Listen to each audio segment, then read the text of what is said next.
Hello, everyone. My name is Ashley Schultz, one of the managers of research and consultation here at Grants Office. And today we're going to be discussing how to win grants for community impact, talking about strategies for local nonprofit organizations. Before we get started, I've just got two quick housekeeping items for you. The first is that you can ask questions at any time during today's event using the question and answer interface on the bottom right-hand side of your screen. Feel free to submit as many questions as you'd like. We'll get to as many of those questions that you drop in towards the end of our time here today. If we run out of time, we don't have a chance to get your question, you're more than welcome to email us here after the event, and you'll hear from Meghan directly. Also know that this session is being recorded. The recording is going to be available for download at the Grants Office website starting tomorrow, and the PowerPoint slides that we're sharing here today, they will also be available in that same location for you to download. Again, today we're going to be talking about strategies for local nonprofit organizations to win more funding opportunities. We're joined today by Meghan Jacobsen. Meghan is a Grants Development Associate here at Grants Office. She's one of our specialists in nonprofit funding. Meghan's about to be very busy with organizations across the country as the Nonprofit Security Grant Program was actually just announced by the Department of Homeland Security this week. So we're very excited that Meghan is able to set aside some time with us here today and share some of the amazing information and expertise that she has. High level, this is what we're going to talk about over the next 30 minutes. First, we'll talk about how your organization as a nonprofit can become grant ready. And then we'll review types of grants, including federal, state, and foundation funding opportunities that are available for nonprofit organizations, and talk you through kind of what are the pros and cons of each of those individual sources of funding when you're trying to select the best grant for your nonprofit organization. We'll end here with a quick round of information about Grants Office services and how you can engage with our team. And then again, there will be that Q&A there at the end, so please do feel free to drop as many questions as you'd like into that chat in the bottom right-hand corner of your screen. So without further ado, I'm going to pass things over to Meghan so she can talk to us about grant readiness. Meghan? Thank you so much, Ashley. So thank you also to everybody who is joining us today as we discuss grants for community organizations. So I want to start out today and talk a little bit about grant readiness, because taking steps towards grant readiness for your organization is really going to be the first step in the grant seeking process.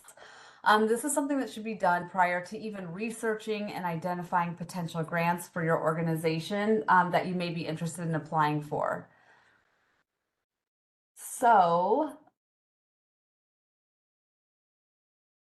sorry, I'm having a little screen issues. There we go. So there are characteristics. So right here, you're going to see characteristics of a grant-ready organization. Each of these steps should be addressed prior to identifying the appropriate grants or writing a proposal, as I said before. First, you want to identify your why. You should be able to answer what needs you are hoping to address through the support of grant funding. It's very likely that you are going to have multiple needs. So for each need, you should also be able to clearly define how grant seeking will further your organization's mission and the specific upcoming projects or initiatives that could be made possible with grant funding. You should be building a grant-seeking calendar. This is another key characteristic of a grant-ready organization that is intentional about their grant-seeking activities and when they engage in various actions. So one such way of doing this is to build a master calendar for your organization. The purpose of building a grant-seeking calendar is to ensure that nothing is missed and your organization stays on track of all deadlines and proposal development milestones involved in the grant-seeking process across all opportunities you plan to pursue in a given year. So obviously, this calendar becomes increasingly important should you be applying for multiple grants throughout the year. This calendar is also going to be used to keep track of who within the organization is responsible for what task related to grant seeking. And then forming a grants team. So it's important to form an internal grant seeking team within your organization very early on in the grant seeking process. This step ensures that all aspects of the initiative for which you seek funding is explored and therefore addressed in any future grant proposal. Folks from across your organizations should really be included on this team, from senior leadership, finance staff, IT, project managers, project initiators, and should you have them, grant professionals. Not all are going to be actively involved throughout the entire process, but you really need a wide range of folks to give you that wide range of views to form a holistic project and ensure that nothing is missed or completely forgotten. Registering with the appropriate grant making agencies. So for federal and state and some state grants, you are required to register with sam.gov to obtain a UEI number. This is kind of like your federal identifier number for receiving funds from the federal government. But other states may have their own portals that they require you to register with. So register for these required portals and numbers early, because sometimes getting what you need out of this can take weeks. This is not something that you want holding you up at the very end. And then finally, create a grant seeking document folder. So when applying for grants, there's going to be a lot of documents that may be required as a piece of your proposal. So it's best to kind of streamline this process by gathering those documents early on, putting them in one place that's accessible to key personnel. This could include various organizational documents such as mission statements. It could also include budget and financial docs, and if applicable, partnership documents. Basically, doing all of this work up front is going to go a long way in helping you throughout your grant seeking process. Okay, so here you see a visual of what a timeline might look like for the grants process. This can also be used as a basic starting point of a grants calendar. You'll see that the timeline starts 9 months out from the anticipated grant deadline. While this may seem excessive, and it may not always be necessary that you're starting this far out based on your organization's capacity and prior grant experience or the grant itself, it's an important visual of how early that you should be starting the grant seeking process as early as possible. This is especially true if you have partners involved. If you're partnering with an organization, that's going to involve keeping both entities on track.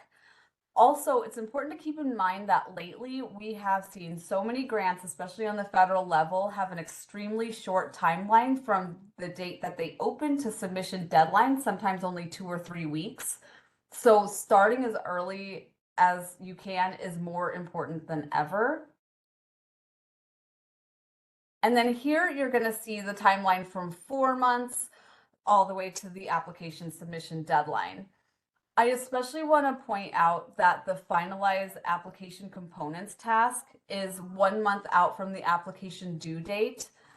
This is a smart idea because while your organization isn't likely to have the proposal completely ready to submit 1 month out, having it as ready as possible this early in advance gives you plenty of runway for any last minute issues that may come up. And it's going to help you avoid a last minute scramble that may prevent you from submitting an application at all or submitting a competitive application. Basically, this timeline illustrates the importance of staying one step ahead of the process rather than constantly running to catch up from behind. All right, so let's switch over to talk about the types of grants that are available to community entities such as nonprofits, local governments, libraries, and museums. Okay, so when it comes to the flow of grant funding, there are 3 primary resources. The first being federal grant opportunities. These are grants that are administered directly from the federal government. These could be agencies such as the Institute of Museum and Library Science, the Department of Education, the National Endowment for the Arts. There are a lot. These tend to be the most competitive, but they are an excellent option for the right project. While the application requirements for these grants tend to be more complex, award amounts also tend to be larger than other funding sources. Then you have state grants. These programs are obviously going to be administered by state agencies. They tend to be less competitive than federal grants just because you are competing against other people within your state rather than the entire country. Some of these grant programs are what's called pass-through grants, and I will get deeper into pass-through grants a little bit later. But those are essentially programs that are funded by the federal government, but those funds are passed down to states to then sub-award within that particular state.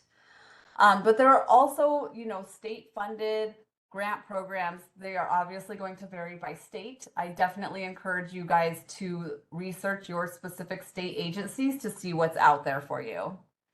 And then lastly, we have other sources of funding, which include corporate, private, and family foundations. Foundations vary greatly in what areas of interest they will fund, where they're going to fund geographically, and the types of support they offer.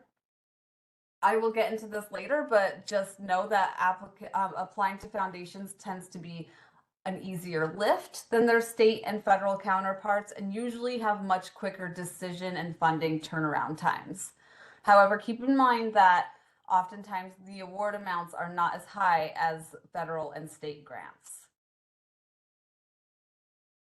Okay, so you'll see here that federal grant programs have the largest bucket of money, followed by state grants, and lastly, foundations. But what I really want to drive home here is that there's a lot of grant money out there from a lot of different sources, and the only way you're going to get it is by applying for it. Becoming grant savvy and just taking action and putting pen to paper is going to allow you to take on more projects and ultimately serve more people. Okay, so let's dive just a little bit deeper into federal and state grants. So I mentioned before that there are direct and pass-through grants.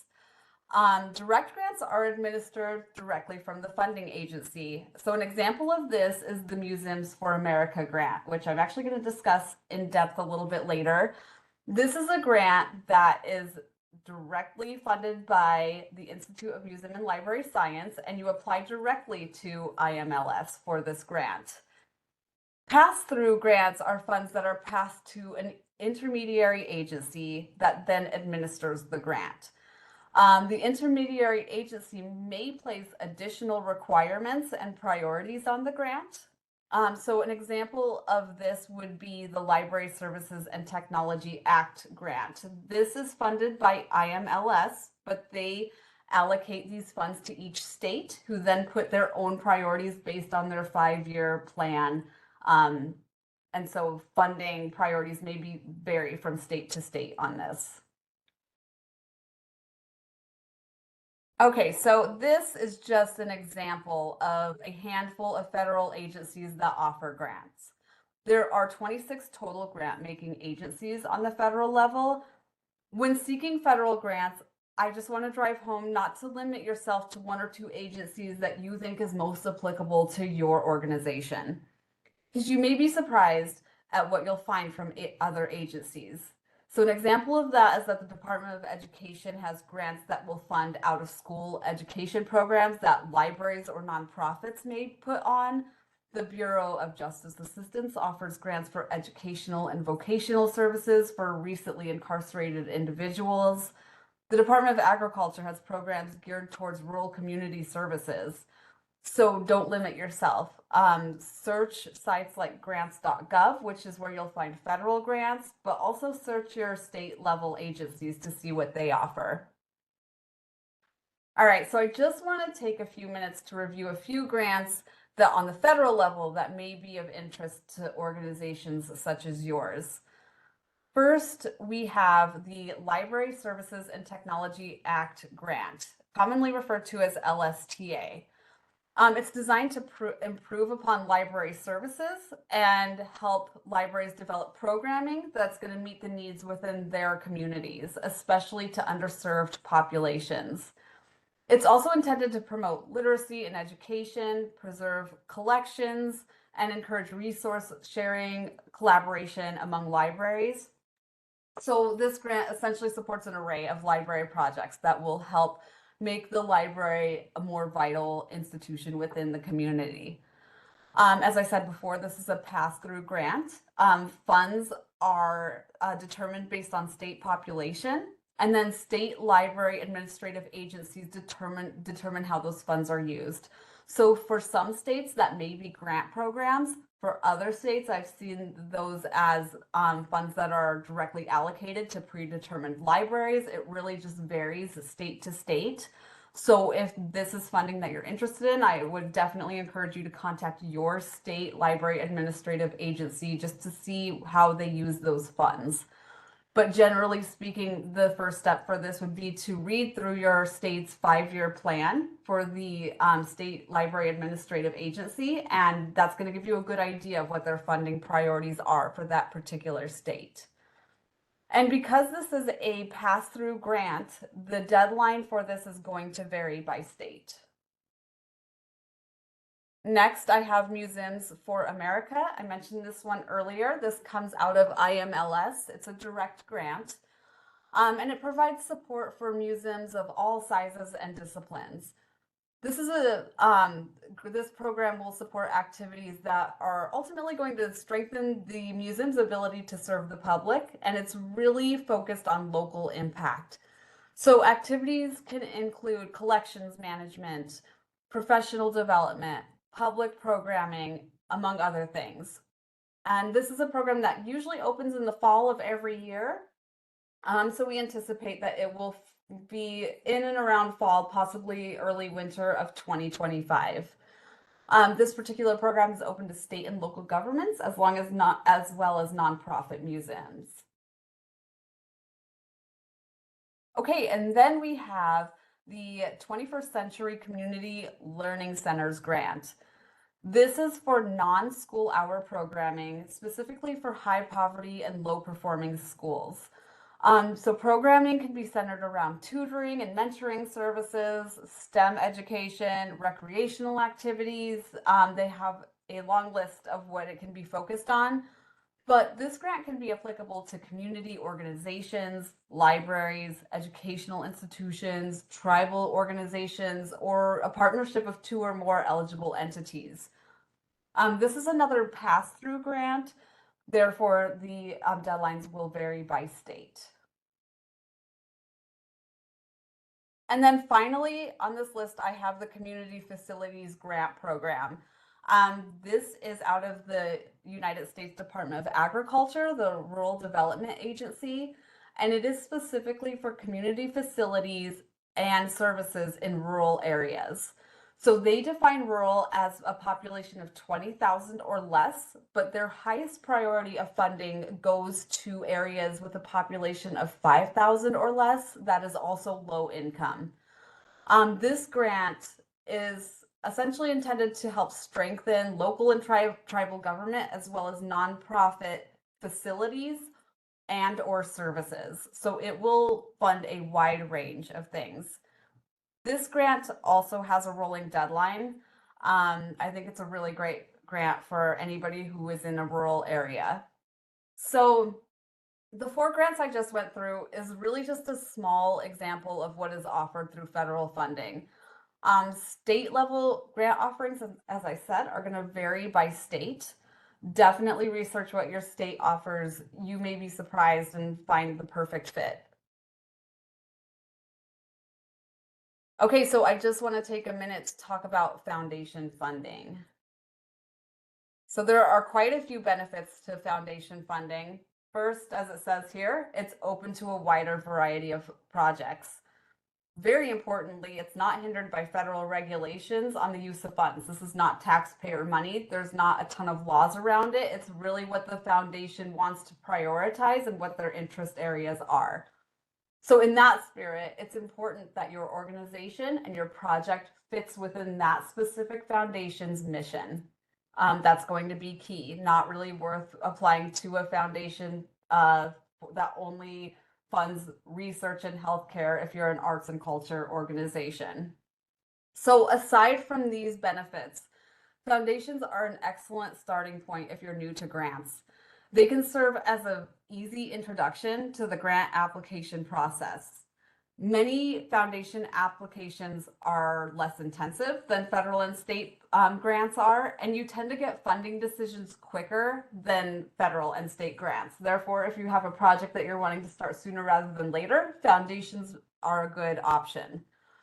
I want to point out very quickly that some foundations will require what's called a letter of intent, sometimes called a letter of interest or inquiry, as the first step in the application process. This is just a short 1 or 2 page letter introducing your organization, discussing what your project is and what you're seeking funding for. From there, it kind of gives the foundation an idea of, yes, this is something we are interested in. You may from there get an invitation to submit a full proposal. However, not all foundations require this first step. So it's important that when researching foundations, you really understand what their process is for requesting funding. Another thing to keep in mind about foundations is that they are all about relationships. So relationship building is very important here. If you have the option, reach out to the foundation of interest ahead of time to introduce yourself, to discuss your project. That's going to go a long way in getting your name remembered in a pile of proposal submissions. Okay, so I mentioned earlier about priority alignment. So obviously different foundations will have different priorities. So it's important to identify the foundations that have the same interest areas as what your organization does. Foundations are also going to vary on what types of support they offer, whether it be project support, capacity building, or general support. So it's really, you want to make sure that both things align. Does the foundation priorities align with your mission and your project? And are they offering the type of support that you need to complete this project or for whatever you may need funding for? So I put there are thousands. First, there are thousands of foundations out there. So I just selected 4 that I thought may be the most applicable to give you a taste of what's out there. I have the Dollar General Literacy Foundation, which focuses on libraries and literacy programs. The Max and Victoria Dreyfus Foundation, which focuses on arts and culture, community-based organizations, and museums. And then there's the Fidelity Foundation, which has actually a pretty large focus area, but specifically they're interested in arts and culture, education, and conservation. You'll see that the last example here is local community foundations. So many cities, towns, counties, and regions will have a community foundation, which oftentimes will house many different types of grants. Local foundations are a great place to start because they are in your community. They want to support your local community and they want to support community initiatives. In that same spirit, there are so many small family foundations which fund specific geographic locations and specific interests. So they are also very local, wanting to support local initiatives. I definitely encourage you to research what's available in your area because generally speaking, the more local it is, the more interest they're going to have in your project and also the less competitive it's going to be just because of the very concentrated geographical area. All right, so we just went through a ton of stuff and there's a lot of grants out there. I hope that I drove that home today. So what's the best approach to selecting which grants to actually apply for? Well, it's best to dwindle down a long list of grants to what you consider is the absolute best fit grants out there for you. You can't possibly apply to all of them and you're already doing a million things. So really consider which grants are going to be worth your time and energy. So first off, you want to determine, do you even meet the eligibility requirements? Are you the right organization type? Are you in the right geographical area? All of that. Make sure that you're reading through that in the guidance and that it applies to you completely. Do you have enough time to apply for it until it's due? That's a big one. Maybe it's 3 weeks to the deadline, and you won't have time. But the thing to keep in mind is that grants are cyclical. Almost all of them open every single year. So if there is a grant that's the perfect fit, but it's due in 5 days, this is a great time to start planning for next year's cycle. Funding priority. Do your priorities align with theirs? The award. Consider, is the size of the award appropriate for what you need? Is there a cost share or match requirement? Some grants will fund 100% of your project. Some will only fund 50%. So it's important to go into that with your eyes wide open and determine if that's something that you can handle, is that match requirement. Also, other considerations such as, is there a partnership required? Some grants will require partnerships, especially on the federal or state level. Consider what the post-award management is.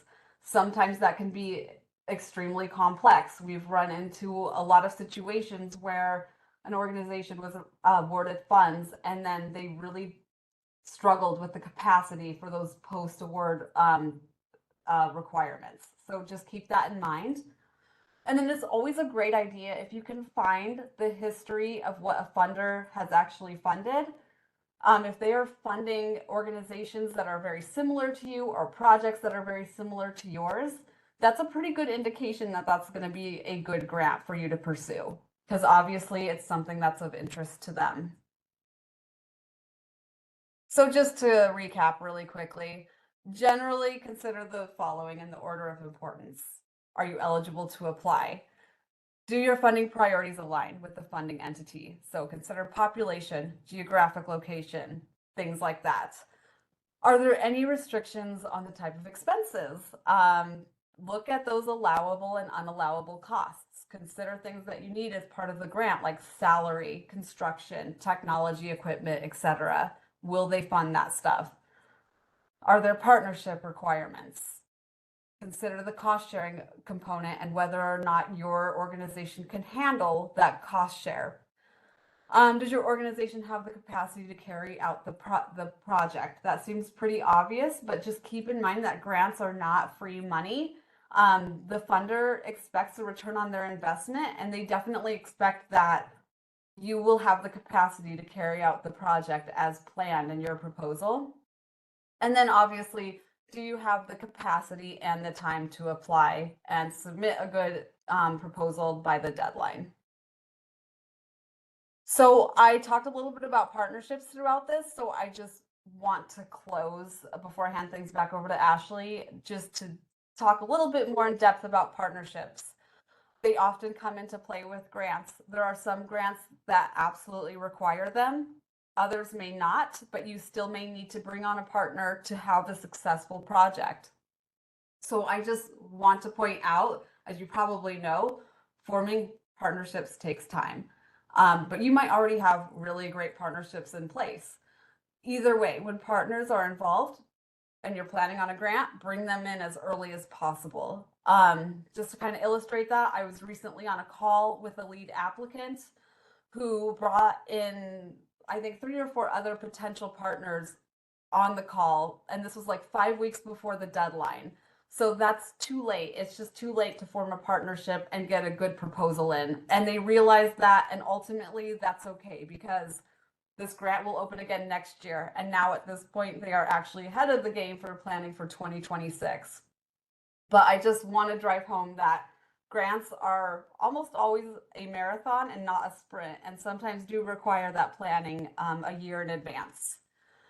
So obviously, when you're thinking about partnerships, you want to first meet with your internal team and take a look at what you can bring to the table and where the gaps are. And that's where you're going to want to bring a partner in. And when you do bring a partner in, you really want to bring it in from the view of what can your organization do for them and what can you guys accomplish together? Because ultimately, a partnership should be something that furthers both your mission and your partner's mission. And throughout these initial meetings and conversations, you really should be continuing to cultivate the relationship throughout the project phase and beyond. This is not only going to ensure success of the project and therefore a successful grant, but if the collaboration is a successful one, it really opens the door for more projects and more partnerships with this entity. And then lastly, you want to formalize the partnership with a memorandum of understanding, often referred to as an MOU, which is a formal statement of commitment to partnership. This is going to be a piece that is often required as part of the proposal. So it's another really important document to keep in your document folder. So with that, I will turn things over to Ashley to discuss how Grants Office can help. Wonderful. Thank you so much, Megan, for all of that information. I will quickly run through here this information here as you grab a glass of water and take a breather. So I just want to say that first and foremost, the information that Megan shared here today is very valuable to kind of get started on your grant seeking journey. We also have more free resources on our Guidance for Grant Seekers website. You can see lots of other videos. You can hear more from Megan and other folks at Grants Office. They kind of walk through step by step, creating a proposal, searching for grants, putting together a budget, putting together a grants timeline, and things like that. So lots of other videos there on demand, and also some articles that I definitely encourage you to check out if you want to dive into more details on any of these individual points. I also will say that there are services available with our grants office team, folks like Megan, folks with our other grants development consultants and associates. If you are interested in finding out what grants are available to you, you can always contact us here, tell us a little bit about your project, walk us through what your goals are, what your needs are for that project in terms of budget. And our team, folks like Megan, are out there to help you go through and find the federal, state, and foundation funding opportunities that are best suited for that project. They meet with you, they talk you through all those different options, help you weigh the pros and cons of each individual source of funding, and then ultimately help you identify one or two that you'd like to move forward with. Our team is also out there available to help you write that grant or help you edit a grant that you yourselves have written, just giving you an extra set of eyes to make sure you're putting your best foot forward on the application. Really, anything that you guys need for help along the way in terms of your grant seeking journey, Grants Office is happy to assist. So I definitely encourage you to just reach out to our team, and we're happy to chat with you about what you need. So with that, Megan, we had several questions come through. I'm going to read them off here and then let you kind of answer it. Folks, bottom right-hand corner, if you click on Q&A, is where you can add more questions to this queue. So Megan, a majority of the questions I have for you right now are at least at that foundation funding level. So first question here, what are some ways that you suggest connecting with foundations? Sounds like this person has tried to contact them via email or call and maybe hasn't heard back. So any advice there on how to do that initial outreach? So my advice would be, first, if the foundation has a website, which oftentimes they don't, but if you're lucky enough that they do, sometimes they will give you directions on what they want. Some foundations really don't want to be contacted and would rather just receive your letter of intent in the mail or through email or their portal. So always follow those directions. But aside from emailing them, I think it's always a good idea to search on LinkedIn, see if you can connect with somebody who is associated with that foundation. If you can't do it that way and there's just no other way, my suggestion would be to submit a letter of intent, just given that it is a 1 to 2 page letter introducing yourself. Know that some foundations, however, really only fund by invite only, so it can be very hard to get in with them. If there's no way in, it just might not be the best foundation for you. Great, thank you. And then kind of going off of that, what's the best way to research local or family foundations? Is it through internet search or are there some other things? What are some suggestions that you have there? So, one of the best ways is obviously utilizing our services. I'll just do a little plug because we can do the research for you. There's also a website called Candid, CANDID.org. That is a website that you will have to subscribe to, so it does cost money, but it has a pretty user-friendly search for foundations. It'll give you all sorts of information from how much they funded in previous years, their tax form 990s, as well as their interest, their funding interest areas. So that's a really good option. A free option is to utilize the IRS website to search through 990s. Not the most user friendly, but again, it is free. Perfect. And then this person had a second part question to their question, which was, how about state and federal grants? Is there like a website where all those funding opportunities are available? So for federal grants, you're going to find everything in grants.gov, grants.gov. They post everything that's on the federal level there. As far as state grants, that's really going to vary state to state. Some states have extremely user-friendly grant portals that will allow you to search for everything that they have in one place and sign up for email alerts. Other states, you have to dig a little bit deeper, so that is very state specific. Perfect. Yeah. And folks that are still here with us, I acknowledge the fact that we're 5 minutes over our promised time, but I have some really good questions here in the queue, so I'm going to keep asking them. And thank you for sticking around here for a few extra minutes with us. So Megan, the next question I have here is, this person is part of a large social enterprise, has a pretty substantial revenue stream, but even that revenue is not large enough to serve the people that they need. How do you suggest getting to funders to kind of see around that multi-million-dollar organization budget and still kind of see that financial need there for the extra help? Well, I think first, if you are talking about foundation funders, that's definitely something that you could address in a letter of intent. And also in any sort of proposal that you do draft, that should also show in the budget. Um, as long as your project priorities align with the funder's priority, whether that's state or federal or foundation, you just need to show that in your budget, if that makes sense. I hope that makes sense. But any sort of reasoning around needing those funds for foundations should definitely be addressed right there in that letter of intent, so that that question is answered right off the bat. Perfect. Thanks. And Rebecca, if you want to chat with Megan any further about that kind of question, education@grantsoffice.com is a great way to reach us. Definitely. So Megan, I have one more question for you here, but I also just want to give this shout out to somebody who actually just gave some advice in the thread, which I just love. I love when fellow grant seekers are trying to lift each other up. This statement comes from Brianna, and she says, never submit a grant on the due date. Technology issues happen, and most grants will not allow for a late submission.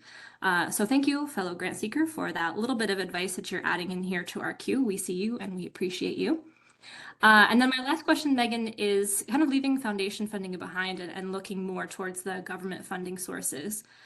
With the changes, the weakening of some government agencies under the current federal administration, do you have a sense of whether funding from canceled funding opportunities is going to go to the states, or is it going to disappear?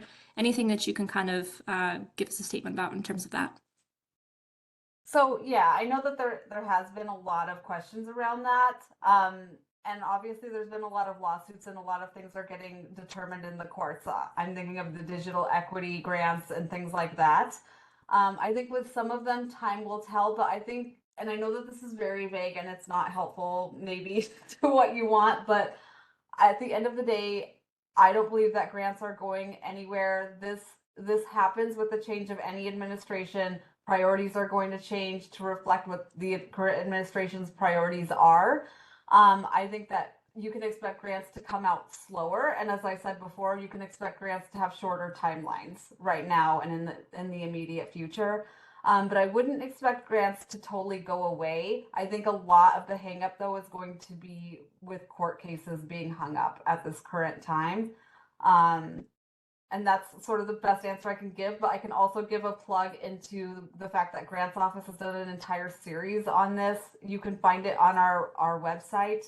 There's, I think, 3 or 4 webinars on the current funding landscape, and I would definitely want to point you in that direction.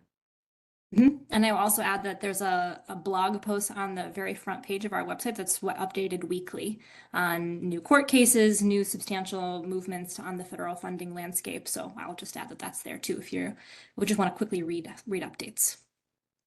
Wonderful. Well, thank you everyone for hanging out with us for an extra 9 minutes. Thank you for spending your time here with us today.